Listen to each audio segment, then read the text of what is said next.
Thanks everybody for joining us today. Just before we start, I'd just like to do an acknowledgement of country. My name is Gary Sewell. I'm a REAP officer for Training Services New South Wales, and I am on beautiful Awabakal land today. Awabakal land is the land that takes from the Lake Macquarie area of the southern part of Newcastle up to the northern end of the Hunter region and out west. It's a beautiful part of the country, and I would like to extend my welcome to any Aboriginal elders past, present or emerging who are joining us today, and any Aboriginal or First Nation people here today. Thank you very much for taking the time to meet with us. I greatly appreciate it, and let's have a courteous and productive meeting. Thank you. What today's about, guys, is about to talk about the Cut Above Arrest program and just walk you through what the program is and the intent of the program, and probably more importantly, what is your obligation for as an employer for taking on SBAT or SBATs in this space. Just so you know, we currently have 27 young people who have gone through our internal culling process, who we feel meet the criteria for an SBAT for next year. So that's 27 young people who've put their hands up. The intent of this program is to work with the Australian Hairdressing Council and more broadly with the salons in the Hunter, Central Coast and Lake Macquarie area to create an employment pipeline. So the industry knows at any one point at the end of each year, there is a cohort of young people that have moved through an immersion taster program and then moved through an SBAT program who have skills and knowledge and desire and want to enter the industry. We don't want the industry any longer to be on the skill shortage list, and we don't want the industry any longer to keep searching and advertising for young people. We want to be able to create that pipeline for you, and that's the intent of this program today. So what I'm going to do is I'm going to share my screen and just walk you through what the program is. And if I can just ask, if you do have any questions, either put them into the chat pod and we'll answer them at the end, or just hold off on your questions and then you'll have plenty of time to ask anything at the end of the program. Remembering who's on the line today, I will be sending this out to around 18, 20 other salons that have put their hand up. So on their behalf, ask as many questions as possible, please. Okay, so first off, Walter and myself, we are what's called REAP. REAP is a regional industry employment program. It is a state government initiative.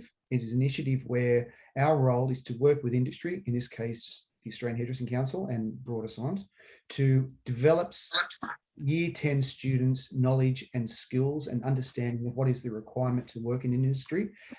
So when they do disengage from school, they've actually got a higher level of skills and knowledge, but also most importantly, they've got connections with the industry. And so when they do disengage, first off, they know this is the industry they want to go into, or most importantly, they've decided this is not what I want to be in. So you, as an employer, you're not wasting that first 6 months or first year of an apprenticeship where the kid gets through to the end of that first year and then decides, no, actually, I want to become a widget maker or whatever. So the REAP initiative is building partnerships between employers and local schools, and that's exactly what we're doing here at the moment. Supporting employees to engage with schools and share their expectations for their future workforce, and I'll show you that in a second. Helping students develop skills they need to get a job, and strengthening links between what is learned at school and what is needed in the workplace. So this program fits really nicely into the REAP initiative. Just to give you a bit of context about why I've been working with Sandy, I know this is not news to you guys, but it's really important that I have justification in regards to why we're rolling out this program, and so we're all on the same page. The Australian Skills and Industry Committee has reported that employment levels for hairdressers had a notable decrease from 77,000 in 2019 to 60,500 in 2020. However, it predicts the numbers will increase to 79,000 by 2024. So we've seen a decrease, obviously, and obviously with COVID, that has emphasised that decrease even further. The Australian Government Department of Jobs and Small Business reports that there has been a shortage of hairdressers in Australia for more than 20 years.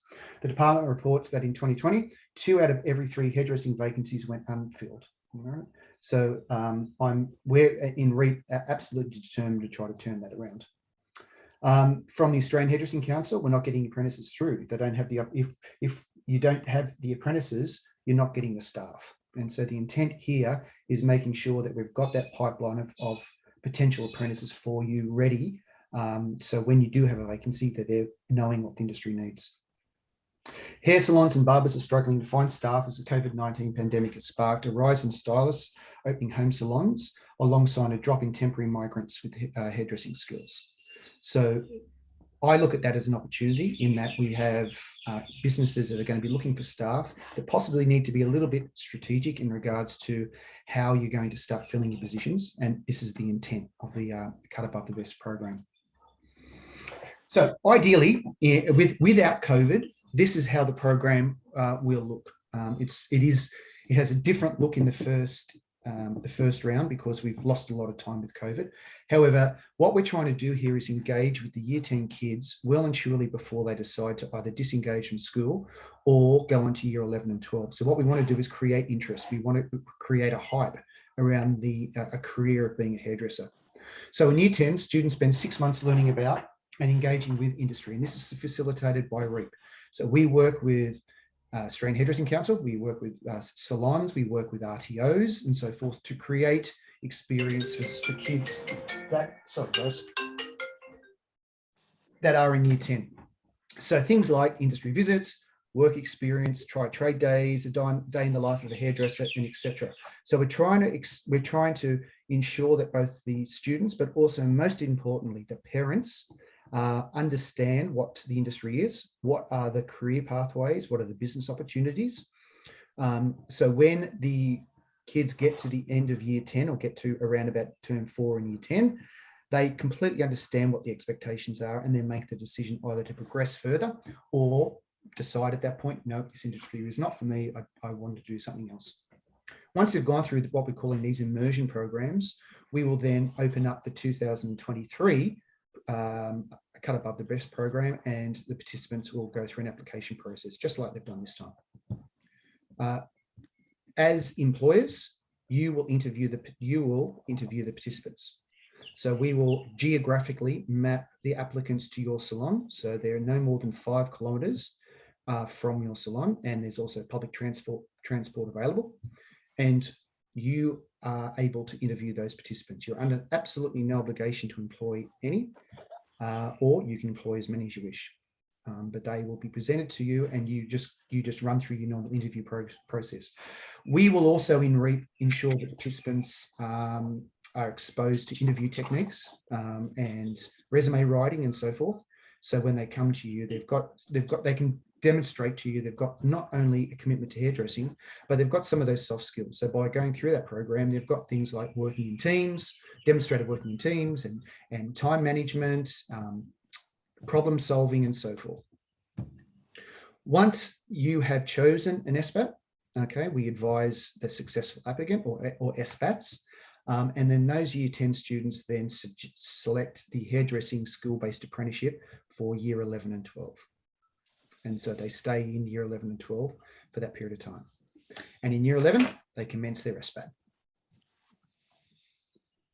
So what is a school-based apprenticeship? How does it work? Students do a full traineeship or stage 1 of an apprenticeship as part of their HSC.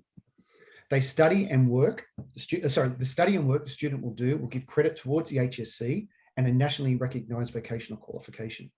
They will spend 1 day per week at the salon, and some of the school holidays they are available to work with for you over the school holidays and also on weekends. But that's negotiable between you and the SBAT.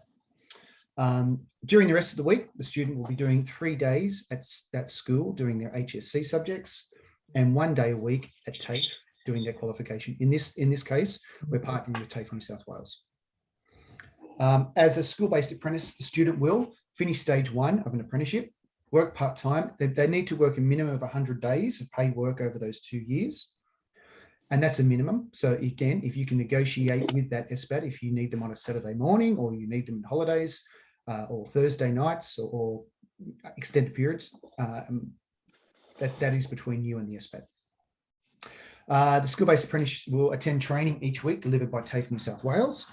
And once they finish the SBAT, if you decide then to continue their employment as an apprentice, they continue their apprenticeship, but they start as a second-year apprentice. So they complete their first year of their apprenticeship. Okay, so that means they've only got 3 years of their apprenticeship left. You're absolutely under no obligation to recruit them as an apprentice. Some salons have come to me and said, Gary, if we take on 2, 3, 4 SBATs, are we able to timetable those SBATs on different days? So we've got a first year every day of the week. So we have Jenny coming on Monday and Sandy coming on Tuesday and Gary coming on Wednesday. And then at the end of the 2 years, we potentially don't want to employ all 4 or 5 SBATs. We only want employ 2 apprentices. Then they've got a small cohort of people that they can choose who they feel best suits their salon's culture, and then you can sign them up. I'm now going to hand over to either Matt or Walter. I'll let you guys fight over this in regards to what is the sign-up process for SBATs. And I'm not sure if you got this information on you, Matt, but what is the award for an SBAT hairdresser? I'll hand over to either Matt or Walter, please. Yeah, I'm happy to take this one. Hello, everyone. I guess for most cases, you'll find that the SBATs are paid under the hairdressing award, the 2010 or the 2020 that it is now. Ultimately, what we would be looking at is which award fits into the what we call the VTO, the vocational training order. So that will say which which awards have been deemed appropriate for this qualification. I did bring it up here because I was trying to have it ready to go. So just bear with me 1 second. So in regards to the school-based apprenticeship, if they were to do the hairdressing certificate 3, the awards and agreements, there is simply just the hair and beauty industry award, as well as the hairdressing health and beauty industry award. So all of that is found on our website, and we can certainly help employers navigate to that. In regards to rates of pay, conditions, when they're entitled to leave, to loadings and things like that, we really can't advise on the dollars and cents. That would be a matter for Fair Work, but essentially they are employed as a permanent part-time employee. So they should be accruing annual leave and sick leave as they progress through their qualification, just as a normal part-time or full-time worker. One thing that I just thought I'd touch on, following on from what Gary was discussing around the employer obligation for continuing a learner beyond the completion of the qualification or the school component. If you were to sign someone into the school-based traineeship, that would be completed at the end of year 12, and there ends the contract. If they've signed into the school-based apprenticeship, where they have completed stage 1 over year 11 and 12, that contract is still live over beyond the completion of school. So if it was a situation where you're wanting to assess people's skills in the workplace, I would advise to go through the traineeship as opposed to the apprenticeship, because the apprenticeship you are signing up for the full term. And if you wish to terminate the contract after the school component, it would require mutual consent for that cancellation to be processed. So I just wanted to be clear with that. Yes, there is the option to not continue with that learner, but that's if they take the school-based traineeship model. The school-based apprenticeship model is a commitment to the full apprenticeship beyond school as well. And Matt, just to clarify, that would be a certificate 2 in salon assistant, is that right? That's correct. Thank you. And with that, once they've completed the Cert 2, they can be given credit towards their apprenticeship as well. Just having a quick look here. So they, I believe it's, off the top of my head, I believe it would be 3 months. But ultimately, if you wanted to negotiate, additional time, if you want to negotiate 6 months, it is achievable. We can do that. We can approve something with additional credit if you feel that your trainee or soon-to-be apprentice should be entitled to more based on their level of competency as well. Keeping in mind they still have units that need to be completed with the formal component as well. Matt, can I just clarify, if they go under a traineeship, so they're coming under the traineeship in the award, okay, which in New South Wales, we actually don't do, I don't know anyone, in fact, that does traineeships for apprentice for hairdressing. They do in WA, it's really big, but not in New South Wales. And so it would be the rate for a trainee, whereas if they were doing the school-based apprenticeship, my understanding is the rate is 25% on top of a first year wage.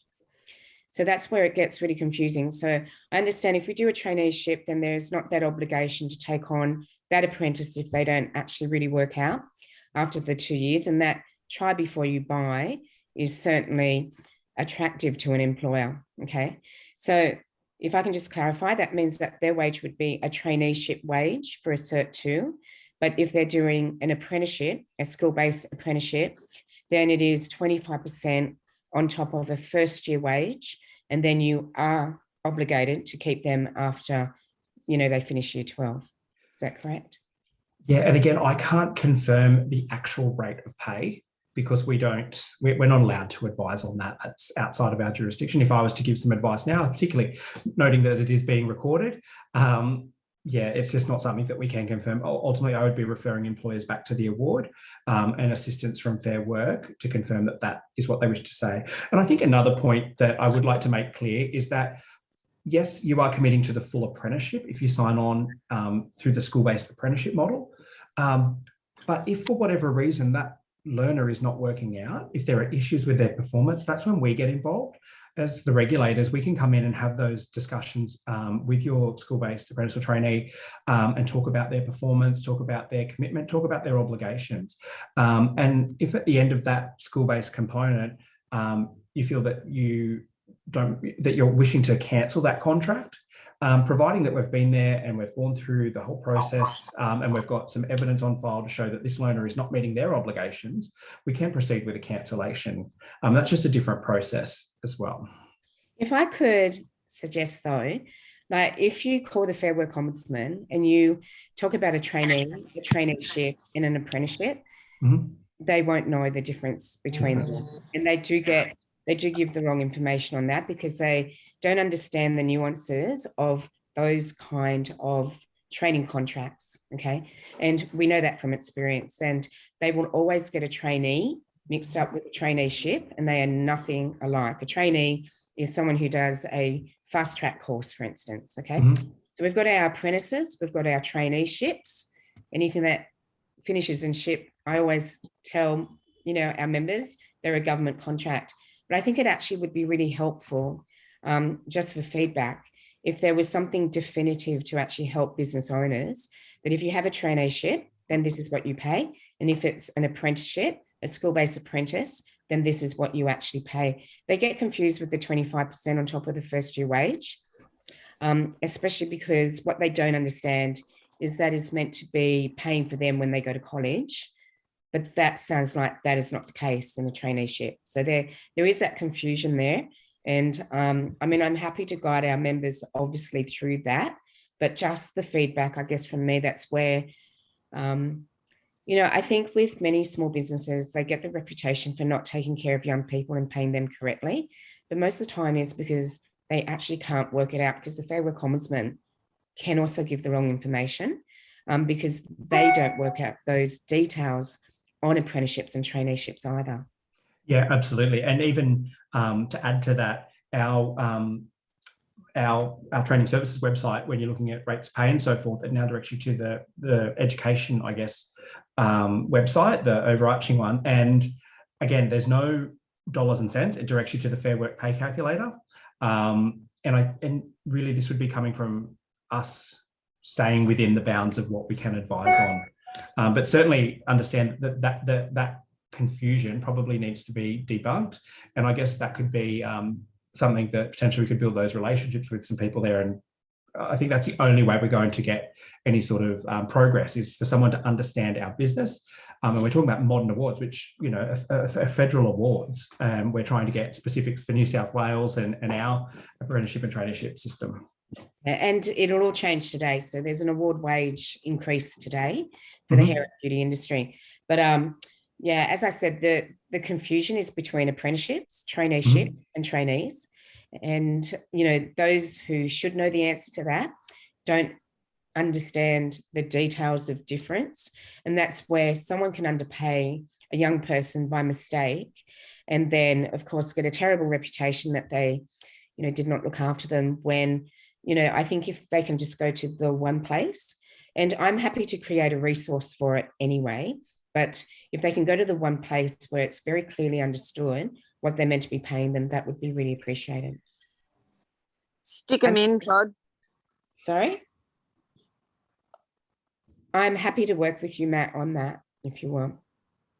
Yeah, look, I think it would be beneficial, and that is something that we get asked a lot. And, our line has always been, we'll have to refer you to Fair Work, or do you have an accountant, or, basically putting in touch with the people who should know. But obviously, it's not always the case that they do have that information.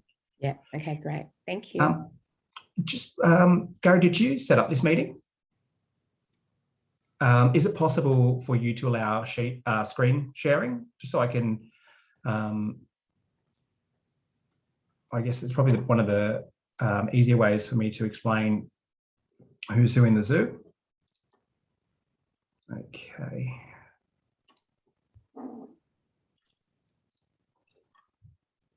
So if you have ever had an apprentice or a trainee before, you would know that there is a plethora of people involved in having a contract approved. So this breakdown here is from our Supervising Your Apprentice handbook, which I will drop into the chat. And I can send through to you as well, Gary, just so you can send that out as part of the information at the end of the session. But when we're looking at a sign up or the parties involved in the contract, obviously we have the employer and the apprentice or trainee. We have the registered training organisation, which in this instance, partnering with TAFE New South Wales. And then you have the apprenticeship network provider. So the apprenticeship network providers are contracted by the federal government to go out there and assist employers with establishing the training contracts. So they'll either meet with you face-to-face or virtually and go through a training contract, which will outline the employer obligations, the apprentice or trainee obligations, the obligations of the training provider, and they'll also advise you of any incentives that you may be eligible to receive. So it's really important to remember that those incentives are federal incentives. They're not coming from us at the state government. You also have your workplace supervisor. So that might be someone different from your employer.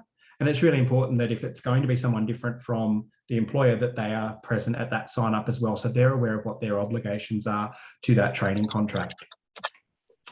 Once that training contract is lodged through a federal database, that comes through to us at Training Services, and we will have a look and approve that contract for all school-based apprenticeships and traineeships.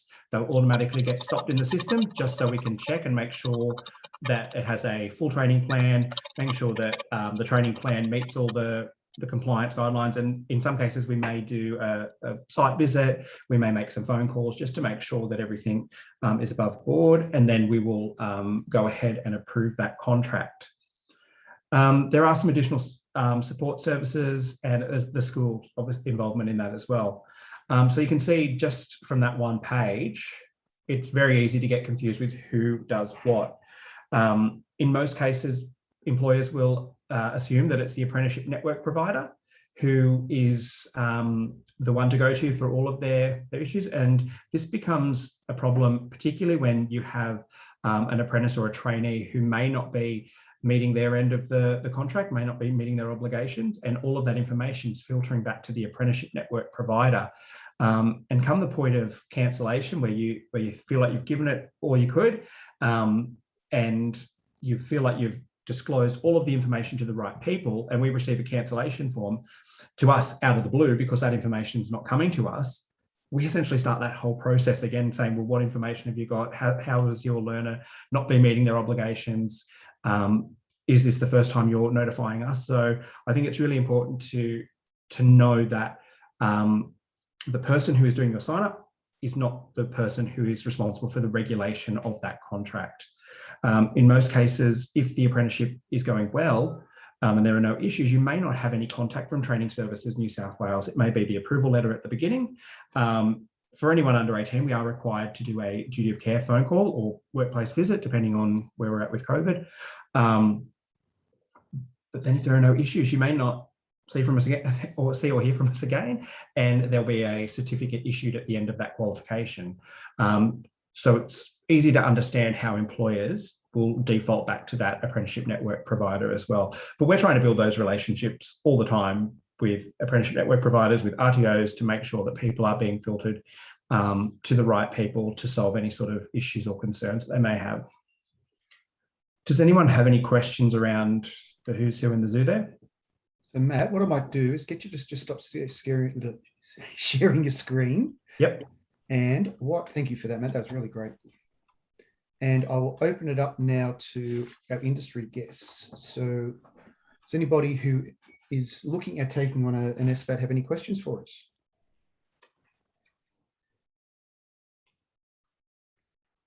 April. Hello, April. Hi, how are you? Good, how are you? Good, thank you. I have a young girl that's doing just after school with me at the moment, and we were looking at going down the whole track of school-based apprenticeship, but she is just at the end of year 11 going into year 12. Would that still work, or is it a little bit too late? Matt, do you want to answer that from a contract perspective? Yeah, absolutely. So there are cutoff dates, and it is all about meeting those minimum requirements. So there is 100 days between the date that they commence their apprenticeship or traineeship and the 31st of December of their HSC year. Normally, it's not something that we would approve, but it's not something that we would necessarily rule out altogether. What we would need is evidence to show how those days are going to be achieved. We have had people in the past start late in the piece with the school-based apprenticeship. They've had to show us how the 100 days, or sometimes it's 120 days, sometimes it's more again, but show us how those days are going to be achieved, but also include, because they are a part-time worker, if they've accrued any annual leave or sick leave entitlements, that needs to be included in those in that time frame as well, because that learner is still entitled to take those leave entitlements that they're accruing in that time. So it's not impossible, but we would want to see how that's going to be achieved. Your worker would still need to speak with the school to see whether it will impact their HSC and impact their ATAR if they're going for an ATAR. And that's why, in most cases, a school-based apprenticeship will start at the end of year 10, beginning of year 11. Matt, can the traineeship roll over to year 13? For a pathway student? Yeah. Yes, I believe so. Yep. Okay, great. Beryl.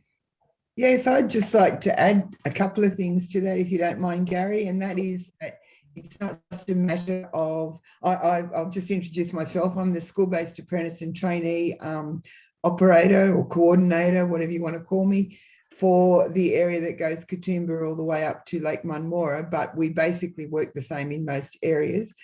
But basically, we would not only be looking at the days required or the hours required and if they're going to achieve that, but what you need to think about is it's going to form part of the student's HSC pattern of study. So therefore, a student now who would start TAFE next year, let's say, would be required to complete that TAFE component of the first year by the 31st of December next year. But for NESA requirements, they have to complete by October, and that wouldn't happen. So there would be real issues with a student starting, for next year, because NESA wouldn't be happy with what they call nominal hours that would be studied in the meantime.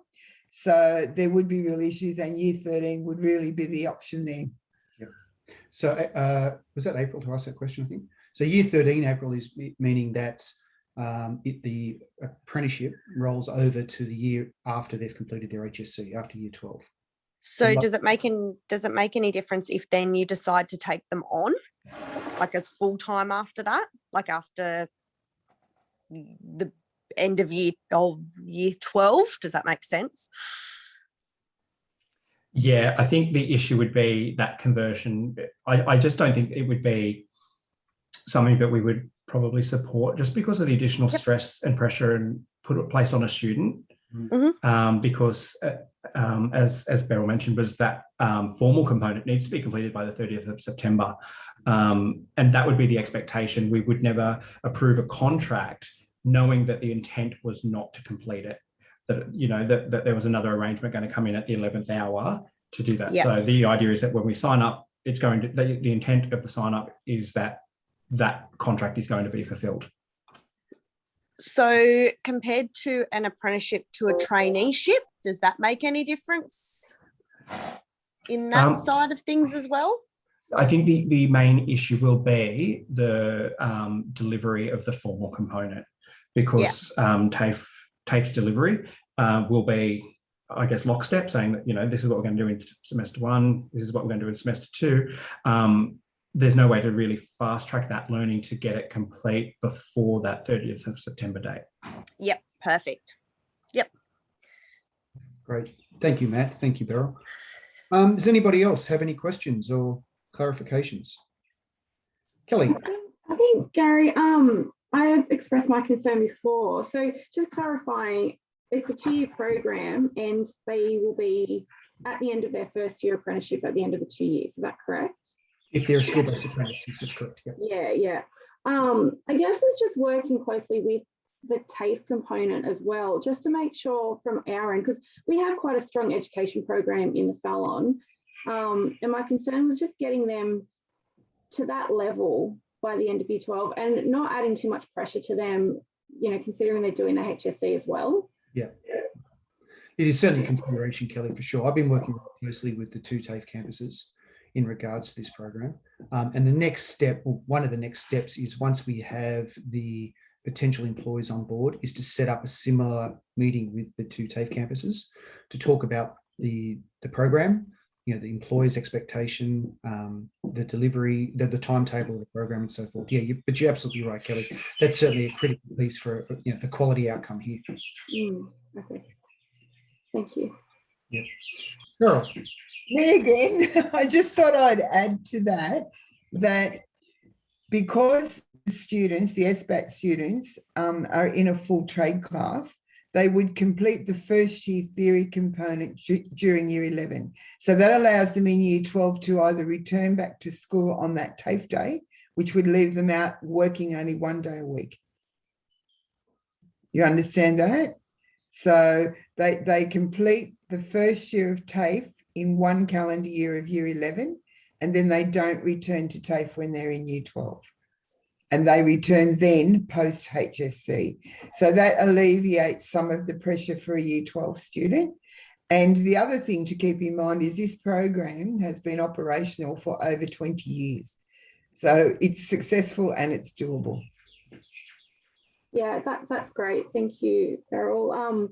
I've had a couple of school-based trainees, so I love the program, but it's been trainees, not apprenticeships. So I was just a little bit concerned in terms of the practical side of it and just making sure they're at that level.